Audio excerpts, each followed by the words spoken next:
A world separate from our own, yet somehow controlling it. The backyard. Hidden behind its gates are the eternal truths of good and of evil, of creation and destruction, of chaos the likes of which mankind has never seen. In a time long past, a philosopher entered this other realm. He returned, and through shuddering breaths he spoke. No evil should touch this place. This philosopher sealed all that the backyard was into a single tome. His hope was that mankind would never stumble upon its power. With that, the path to the backyard was forever barred, and peace once again blessed our world. But what followed, the ancient sage could never have predicted. For evil came not from a human who discovered the book, but from inside the backyard itself.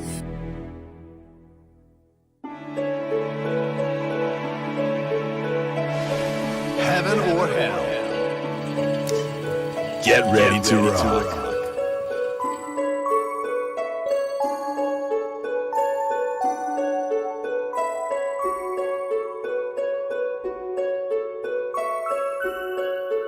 The Memories of Aska R. Cruz, Isotope and Isolation. In a time long gone, before the end of friendships and a century of war, Frederick Balsara, Aria Hale, and Aska R. Cruz had a philosophical discussion about the nature of creation, evolution, and the guiding influence of something in between. Aria, at the start of her workday, notes that the other two had not slept, and that she was entering a discussion in its 5th hour. As a thought exercise, Aska asks Aria if she believes all products of the natural world are accidents of low probability.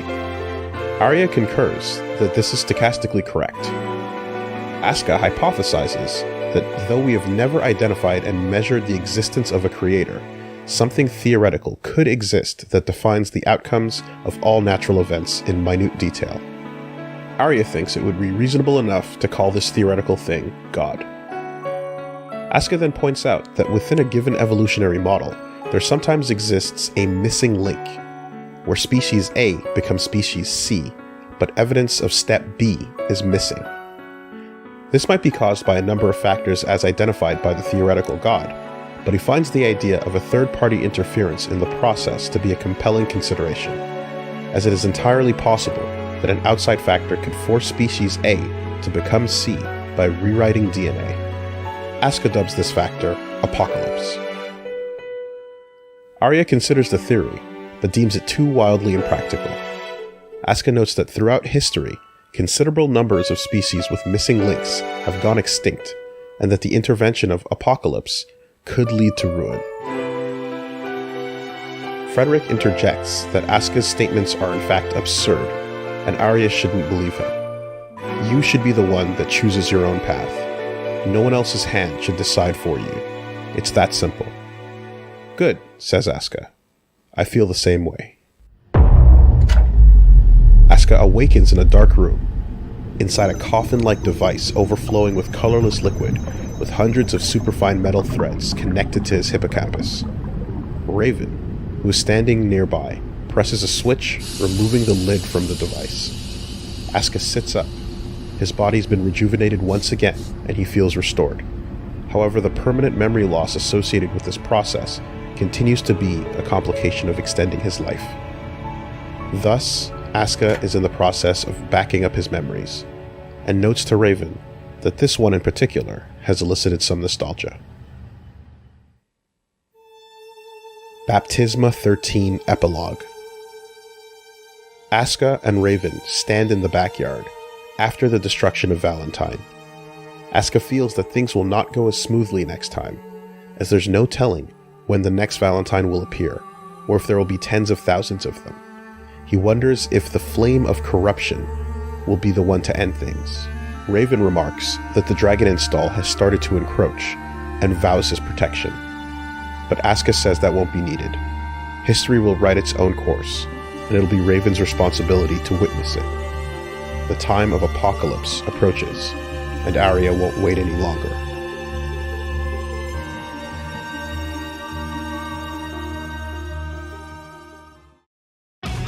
2187 AD. In the aftermath of Baptisma 13, the UN holds an emergency session. Kai Kisk, first king of Illyria, proposes human coexistence with gears. The proposal is defeated and never mentioned to the public, but as a result, many heads of state begin to distrust Kai. World powers begin to develop their own countermeasures to provide humanity with defense against the unknown.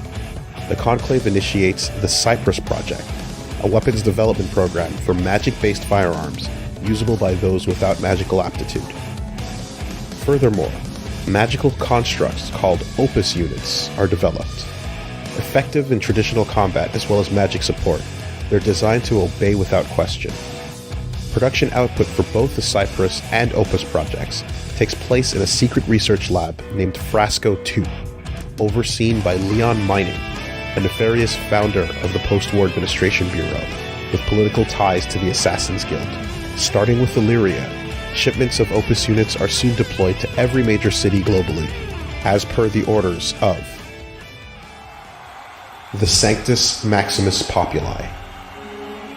The Sanctus Populi organization is not technically a religion, as they have no doctrine and require no faith, but they're nonetheless treated with the same devotion and trust by the general population.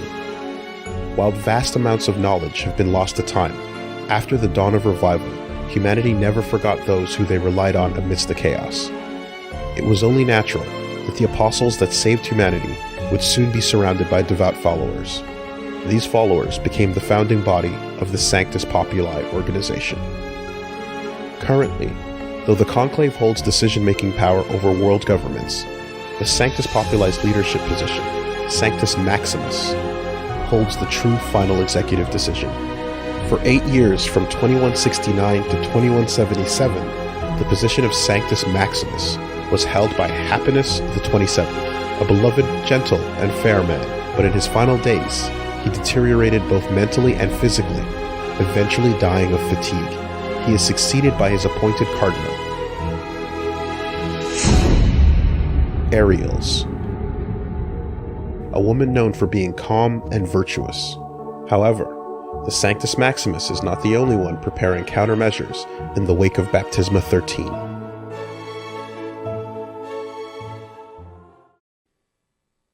Gulty Gear, Vast Edge XT.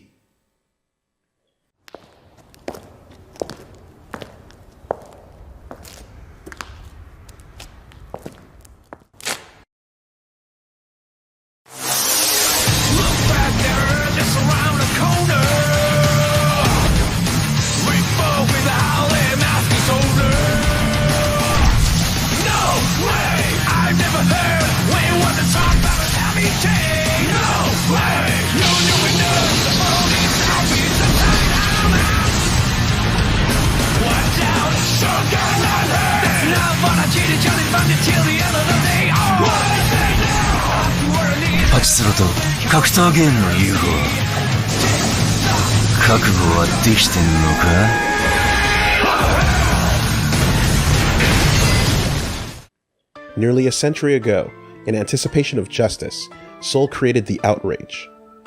Now, with the emergence of Valentine from the backyard, and Aska insinuating that there are more to come, Sol seeks the outrage components, also known as the Sacred Treasures, to upgrade his Fire Seal sword into something capable of handling whatever else comes from the backyard. Dr. Paradigm introduces Sol to a gunsmith dog, capable of helping construct weapons according to Sol's designs. In homage to Junkyard, the unrefined slab he used during his Holy Order days, Sol has the Fire Seal encased in another magic amplifier and christens it the Junkyard Dog Mark II. Sol and Sin receive intel from Dr. Paradigm, detailing that the Conclave is made up of 4 sages: Axis, the first; Libraria, the second; Baldius, the third; and their leader, Cronus, the fourth. They currently possess the Flashing Fang, an outrage component that amplifies light magic. May has additional intel, saying that they actually have more than one outrage component, and that they might be kept in a secret North European location called Hardened Fort. The Conclave appears to have also put a bounty out on Sol's head, resulting in a number of bounty hunters gunning for him, from unknown soldiers to a few familiar faces, such as Bridget. Sol also crosses paths with Milia Rage, who's seeking truth surrounding rumors that Zato's body has been stolen. Through Cronus, we learn that the Conclave have appointed themselves the only true leaders of humanity, and they're awaiting something called St. Elmo's Fire to become gods. They possess 3 outrage parts: the Flashing Fang, the Dominator, and Baikal. They believe King Kai knows too much, and will need to be put down, but it's too early to do so. Sol, however, can't be allowed to be an obstacle to them any longer. Sol and Sin infiltrate Hardened Fort and encounter Baldius, who taunts them and attacks using forbidden magic, allowing him to fight with a power closely resembling Eddie, named Cerberus. It is unknown whether or not this is made possible due to the Conclave research into Zato One's corpse. Despite Baldius' taunting, he reveals nothing of the Conclave's intentions. Though he's able to absorb Sol's Fafnir attack, he's ultimately outmatched and melts away into a puddle to escape. His injuries prove to be fatal, however, and he dies shortly after, bolstering the resolve of the remaining sages. A teacup is placed upside down in his memory at future Conclave meetings. Sol retrieves the Flashing Fang and integrates it into his sword, finalizing it as Junkyard Dog Mark III.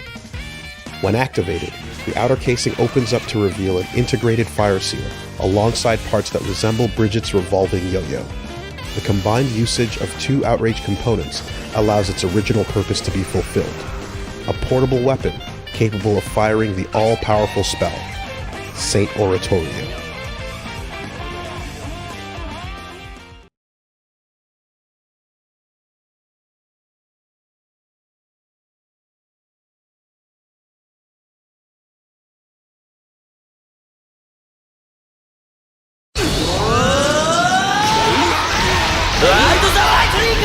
It's not over yet.